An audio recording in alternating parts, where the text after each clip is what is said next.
In a few days, 13,000 people are going to wake up and their lives will never be the same again.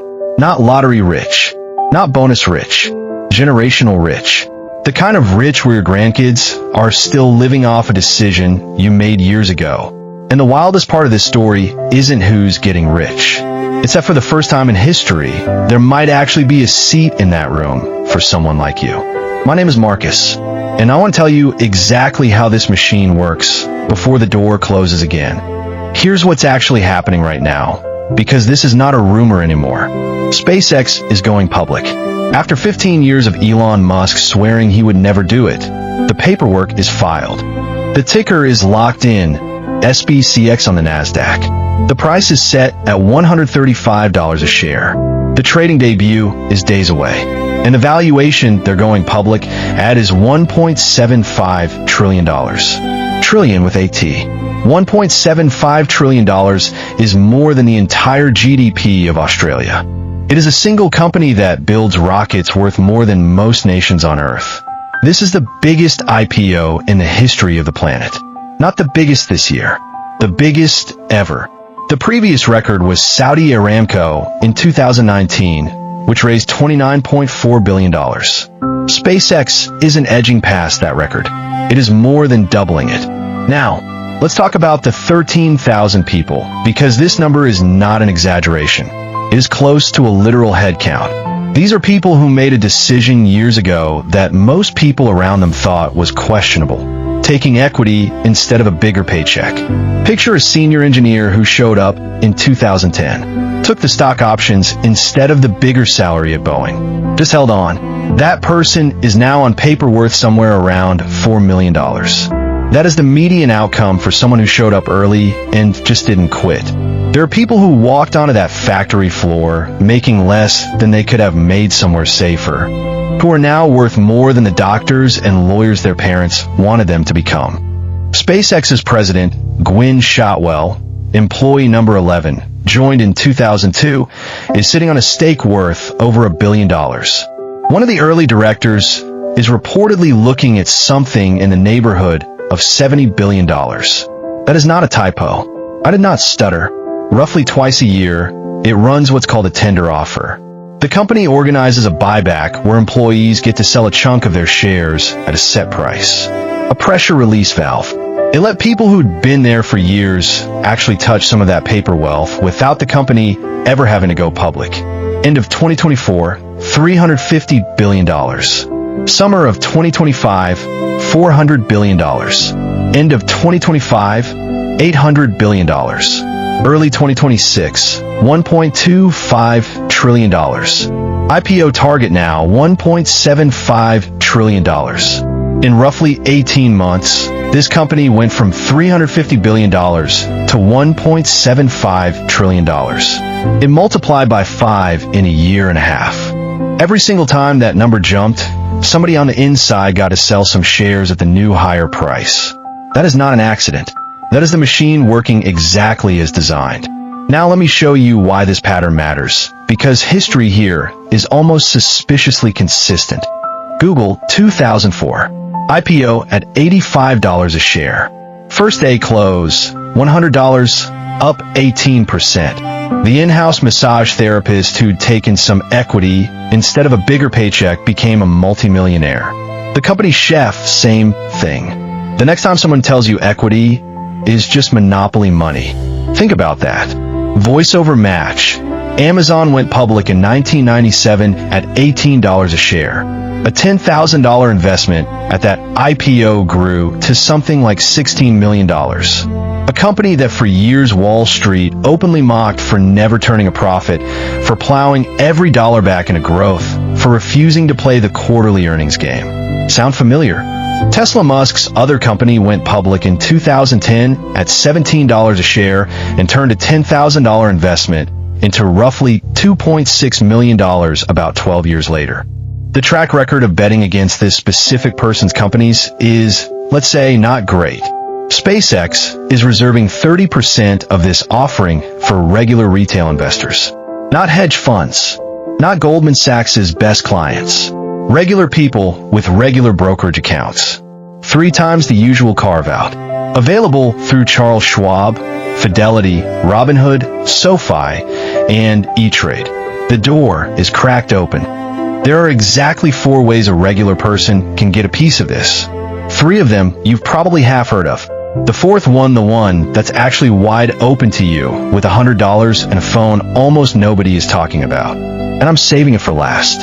So stay with me, because what happens next in this story is not what most people expect.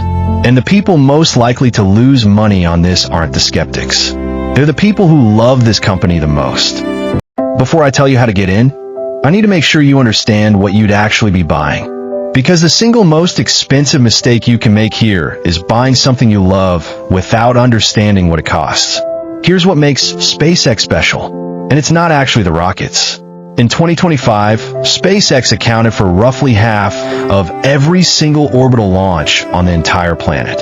They're not the market leader in space launch. They're basically the whole market, with everyone else fighting over the scraps. But rockets as a business are lumpy and expensive and hard. The thing that turned SpaceX from a cool engineering project into a $1.75 trillion company is Starlink. As of early 2026, Starlink has over 10 million subscribers across more than 155 countries, a number that doubled in a single year.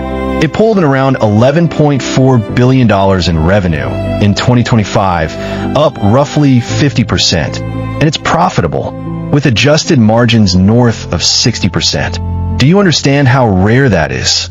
That is software company economics attached to a satellite network.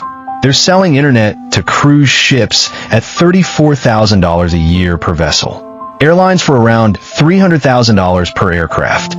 They're wiring the parts of the planet no cable company ever wanted to touch. To compete with Starlink, you don't just need a better satellite. You need thousands of satellites in orbit.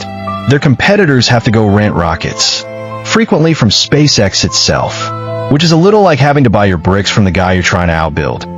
That vertical integration is the moat. It's not that nobody else has the idea. It's that nobody else has the launch capacity to make the idea cheap. Building that capacity from scratch would take a decade and tens of billions of dollars, assuming you could even out-engineer them, which so far nobody has. Starship, the fully reusable monster rocket, is designed to drop the cost of getting a kilogram into orbit through the floor. It resets the economics of the entire space industry, and SpaceX owns the toll booth. There are massive defense contracts, NASA leaning on SpaceX for missions back to the moon, and an idea about putting AI data centers in orbit. The bet you're making with SpaceX is that the same team that already dominates launch and already dominates satellite internet has 3 or 4 more of those swings still ahead of them. Here's where I have to be the friend who actually cares about your money instead of the one who just wants you to feel good. SpaceX brought in around $18.7 billion in revenue in 2025. Fantastic, up 33%. A great business. But at a $1.75 trillion valuation, you are paying well over 100 times revenue. Not earnings, revenue. On a GAAP basis, the consolidated company posted a loss of nearly $5 billion. It's sitting on an accumulated deficit of over $40 billion and took on a $20 billion bridge loan. Morningstar ran their own valuation and came back with a fair value of around $780 billion, less than half the IPO price. The company has been significantly overvalued. Investors will likely get chances to buy it cheaper after the IPO settles down. Route 1. Request shares at the IPO price. Submit an indication of interest at $135 before trading begins. Here's the catch. Demand is going to be absolutely biblical and supply is fixed. You might request $1,000 worth and get filled for $200 or $50 or nothing at all. Route 2. Wait until trading begins and just buy it like any other stock. No gatekeeping, no allocation lottery, no minimum balance. The catch is you're buying at whatever frenzied price the market sets on day one. And hype mega IPOs love to pop and then sag. Route 3. The pre-IPO secondary market. Platforms where you could buy shares from employees and early investors before the IPO. The catch, You need to be an accredited investor, $200,000 annual income, or $1 million net worth, not including your home. Those dollar thresholds have not been adjusted since 1982. The rule that decides whether you're allowed to invest in private companies is older than the Macintosh computer. And Route 4, the one I told you I was saving, it requires no income test, no $1 million net worth, no allocation lottery. You can do it with $100 and a phone right now, today. But there's a version of Route 4 that almost everyone runs straight toward, that I need to warn you about specifically, because it is the perfect illustration of how excitement can override math in a way that will cost you real money. The difference between the smart version of Route 4 and the expensive version comes down to one number that most people never bother to check. That number I told you about. It's called NAV, net asset value. The actual real value of everything a fund owns, divided by its shares. That fund's NAV was about $20 a share. The stuff inside, it was genuinely worth about $20. And the fund was trading at around $60 a share. That's like handing someone $60 for a $20 bill because they drew a little rocket on it. When enthusiasm fades, premiums like that collapse back toward reality fast. Alphabet, Google's parent company, owns around 5 to 6% of SpaceX, worth roughly $100 billion. You are buying a sliver of SpaceX wrapped inside one of the most profitable companies in human history, with zero speculative premium attached to it. It is the least sexy way to get SpaceX exposure, and it is possibly the smartest, precisely because you're not paying extra for the privilege. The ARK Venture Fund, where SpaceX is the single biggest, holding at around 17% of the fund. It's an interval fund. You can buy in, but you can only sell at certain windows. And it charges nearly 3% a year in fees. You do not have to do anything in the next 4 days. The loudest voice in your head right now is probably the one screaming that if you don't buy on day one, you'll miss it forever. That voice is wrong, and it is expensive. Mega IPOs routinely give better entry points in the weeks and months after the debut than on the frenzied first morning. Remember the lockup date, around December of this year, when insiders are finally free to sell big chunks of stock. When a flood of new shares hits the market, prices often dip. A patient person lets the hype buyers overpay first. A common guardrail among serious investors is to put no more than 1 to 2% of your portfolio into any single IPO. This is your upside money, not your rent, not your emergency fund, not the down payment on the house. If SpaceX triples, 1 to 2% tripling is a genuinely great year. If it craters, 1 to 2% craters and your life doesn't change. The people who get destroyed are the ones who hear biggest IPO in history and put in money they could not afford to lose. Dollar cost averaging. Decide on an amount and split it into chunks over time. You'll never nail the exact bottom doing this, but you'll never get wrecked buying everything at the exact top either. It's not exciting. Exciting is what gets people into trouble. A story this big is a magnet for scammers.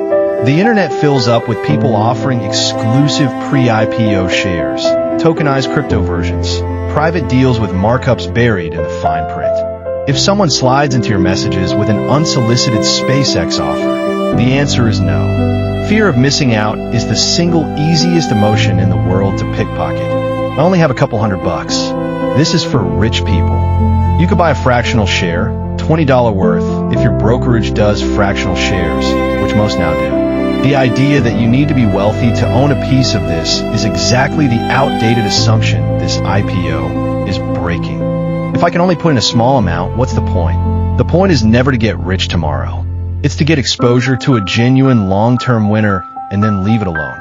If you do that across 5 or 6 carefully chosen bets over your investing life, and 1 or 2 of them become an Amazon or a Tesla, that single winner quietly pays for everything. It's already too expensive. I missed it. Amazon looked expensive in 1997, and in 2001, and in 2010, and in 2015. There has basically never been a moment where Amazon looked cheap on paper. The question is never, did I miss the bottom? Because you always did. The question is this a great company at a price I can live with for the next 10 years?